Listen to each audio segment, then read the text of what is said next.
참배신의 미승화 신문 신부입니다. 오늘은 전례에 대해서 이야기해볼까 해요. 신자들과 이야기하다 보면 가끔씩 그런 얘기를 합니다. 나는 조용히 신앙생활을 혼자 하고 싶다. 성당에 와서 앉아서 기도하는 것만으로도 충분하다. 나 혼자 묵지기도를 하거나 혼자 성경을 읽는 것이 더 좋다. 그래서 굳이 미사에 참석하지 않아도 하루를 거룩하게 보낼 수 있으면 되는 거 아니냐라는 그런 얘기를 들을 때가 있어요. 특히 요즘처럼 코로나로 인해서 성당에 오기 힘들고 함께 무엇을 하기 어렵다면 그런 마음은 더 커지겠죠. 하지만 미사와 전례라는 것, 성체를 영하고 견지성사를 받고 보혜성사를 하고 병자성사를 받는 이런 전례에 대해서 우리가 소홀히 한다면 우리의 신앙생활은 자칫 위험한 길로 쉽게 유혹에 빠질 수 있습니다. 아무래도 하느님께서는 우리에게 어떻게 살아야 하는지를 알려주셨지만 우리 인간의 나약함으로는 가끔씩 그 길을 잘 벗어나기 때문이죠. 그렇기 때문에 우리가 전례에 대해서 잘 알고 들어가는 것이 중요합니다. 전례라는 것은 하느님의 백성이 하느님의 일에 참여하는 것을 의미합니다. 그래서 전례를 통해서 우리 하느님 백성은 하느님과 인간이 이루는 친교에 참여하게 되고 그리스도의 삼중 직무인 왕직, 예언직, 사제직을 수행하게 되죠. 그래서 전례라는 것은 우리 신앙생활의 중심이 됩니다. 물론 단순히 미사에 와서 가만히 앉아있다 간다면 아무런 준비 없이 간다면 의미가 없겠죠. 전례에 참석하기 위해서는 먼저 복음 선포와 신앙과 회개가 우선되어야 합니다. 그렇지 않다면 하나님께서 주시는 많은 선물이 있음에도 불구하고 우리가 그것을 담지 못하거든요. 따라서 우리가 신앙 안에서의 열매를 맺기 위해서는 꼭 미리 복음에 대해서 그리고 말씀에 대해서 알고 신앙생활을 하며 회개가 필요하다는 걸 기억하면 좋을 것 같아요. 예수님께서는 돌아가시기 전날 밤, 잡히시기 전날 밤 최후의 만찬을 하면서 이 말씀을 하시죠. 이는 너희를 위하여 내어주는 내 몸이다. 너희는 나를 기억하여 이를 행하여라. 예수님께서 이렇게 말씀하셨기 때문에 우리는 꾸준히 매일 예수님을 기억하면서 미사를 참석하게 되고 미사 안에서 하느님과 함께하는 이 질을 이루게 됩니다. 그래서 전례라는 것은 하느님과 함께 관계를 맺으면서 더욱 가깝게 이루어지는 신앙생활의 중심이라고 보시면 될 거예요.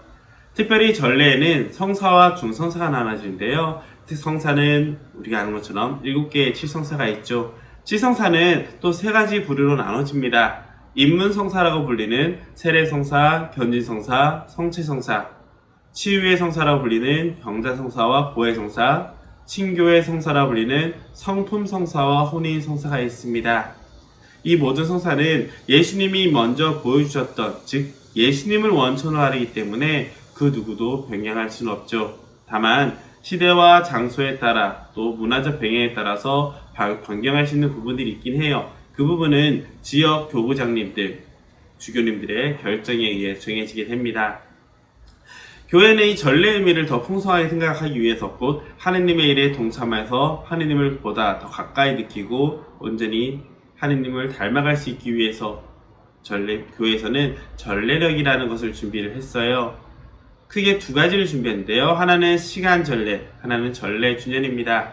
전례 주년이라는 것은 예수님의 일생을 따라가면서 그리스도의 신비에 참여하는 1년의 기간을 말합니다. 우리 아는 것처럼 예수님 오시는 걸 기다리는 대림시기, 탄생을 기뻐하는 성탄시기, 그리고 연중시기와 잡혀가신 우리를 위해 고난을 받으신 사순시기, 그리고 부활하신 부활시기, 이렇게 5가지의 시기로 나눠져 있죠. 시간 전례라는 것은 하루를 거룩하게 보내기 위한 것으로서 사막의 수도승의 전통에서부터 시작해서 매 시간 정해진 기도를 하면서 하루하루를 하느님과 함께 보내도록 도와주게 됩니다.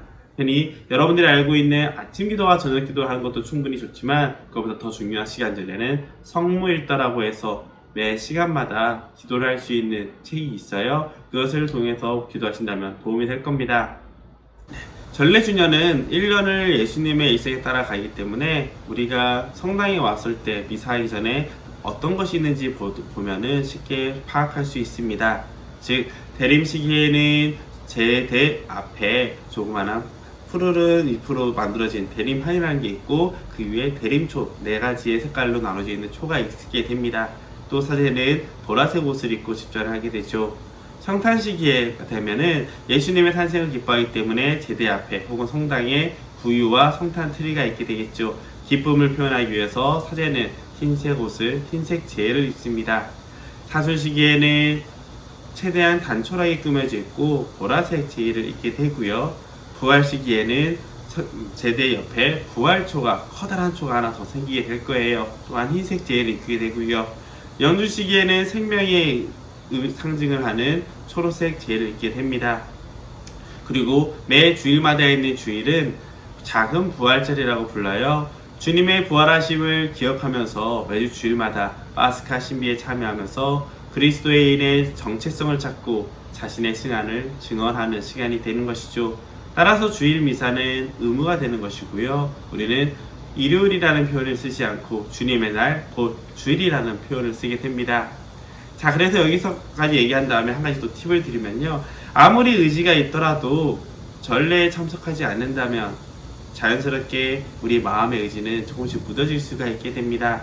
흔히 연인 사이에서도 몸이 멀어지면 마음도 멀어지기 쉽잖아요. 그래서 어떤 방식으로든 전화를 하든 화상통화를 하든 인터넷으로 만나든 다양한 방법으로 꾸준히 연락을 하게 될 겁니다.